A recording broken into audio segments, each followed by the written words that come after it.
Hello guys! Sa pagkakaalam ko po ay day off ko po ngayon. Saglit. Day off.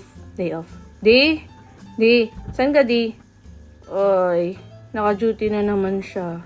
Anyways, ano bang gagawin ko ngayon? Matutulog ulit? Saglit lang. Check ko muna ngayong cellphone ko. Baka bigla akong duty. Di ko pala namalayan. Check ko nga. Messages, wala.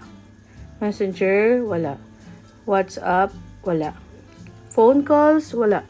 So, okay. Okay na okay. Day off na day off pala talaga. So, kahit day off ko ngayon, kailangan maging productive. Kaya simulan natin sa pag-aayos ng bed. Ayusin yung unan, yung kumot. Sabi ni Elmer, dapat daw, ayusin mo yung bed pag gumigising ka. Tupiin mo ng maayos yung blanket. Kaya, okay sir, eto na po, tinutupi ko na. Ayan, ganyan daw. At para magising ang ating diwa, kailangan nating magtimpla ng kape. So, eto, Kopi Ko Blanca. Ito lang po yung kape na pwede kong so far inumin. Kasi sa ibang kape ay nagpapalpitate ako. So, timplahin natin yung Kopi Ko Blanca.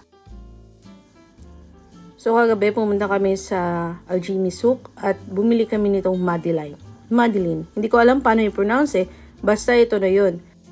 So, yung dulo ng Madeline na to is may choco cover at yung isa naman is plain. So, mahilig po akong isawsaw ang bread or ang cookies or kahit anong pwedeng masawsaw sa mainit na kape. Tapos, dun ko siya kakainin para mas soft siya. Diba? Kain pa tayo! Anyway, salamat po sa panonood. Salamat. Bye-bye po. Ingat. Good morning.